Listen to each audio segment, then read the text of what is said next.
The end of another long week is here. That means it's time for the Left of Lansing Friday Short with Pat Johnston.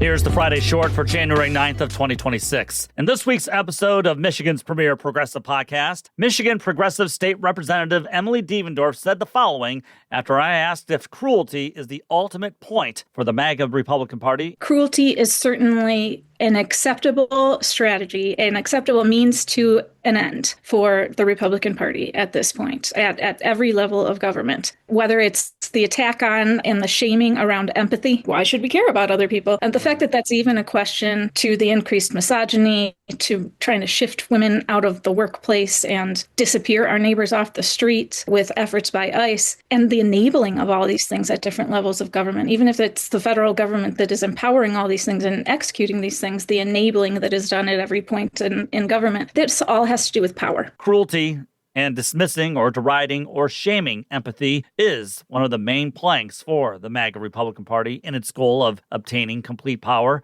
And the shaming of empathy, as Representative Devendorf mentioned, echoed the same insights Salon's Amanda Marcotte wrote about last month when she highlighted MAGA's attacks on empathy. She pointed out how Elon Musk told podcaster Joe Rogan last year that the fundamental weakness of Western civilization is empathy. Marcotte also illustrates how it's not just billionaire tech bros who benefit from big government contracts to get where they are who attack empathy, but it's also MAGA influencers, including women, who argue that true Christians are not empathetic people and that it's the progressives who exploited Christianity's writings to push what these MAGA influencers call toxic empathy. And this makes sense as you look and see just what they love the most about dear leader Trump. Is it how he levies wars on the working class through tariffs, the cutting of worker protections, or providing massive tax breaks for his people or his crowds or his friends?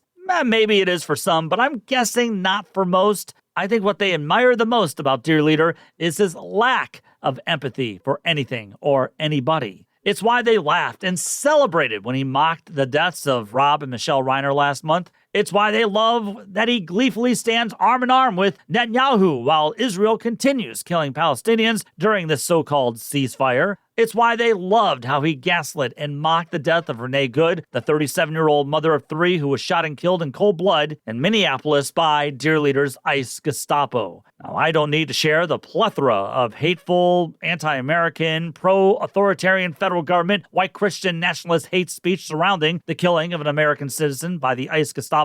You've seen all how they've rallied, mocked, and celebrated it. Which I do find strange because these same people claim to be pro-family, and yet they cheer their federal government's actions to execute a mother of three. Because to them, empathy and caring about others, even the undocumented, is weakness. Then these same people go to church on Sunday and listen to sermons about helping the less fortunate and how the first will be the last. Even before the killing of Renee Good, dear leader's ICE Gestapo was viewed negatively by the American people. A CNN poll showed last summer that a solid majority rejected spending more money on the ICE Gestapo by a 57 to 31% margin. And that's why Democrats must grow a spine and put ICE and the regime on the ballot by proposing how they'll draft legislation that'll prosecute those who order ICE to attack American citizens in our American streets, and that they will prosecute those who volunteered to be part of ICE's terror on American streets. Cruelty is the point, because when you get down to it, while empathy allows us the power to understand and help all of our fellow working-class Americans, cruelty forces us to reach for the sewer of humanity in which the working class fights amongst one another. Meanwhile, those inflicting the cruelty, the oligarch class, keep stabilizing and solidifying their power over the rest of us. leftoflansing@gmail.com is the best way to reach me. Follow me on Blue Sky, Facebook, the Gram, and Twitter. Subscribe to the show on YouTube, and subscribe and give a good 5-star review of Michigan's premier progressive podcast. Take the battle to them.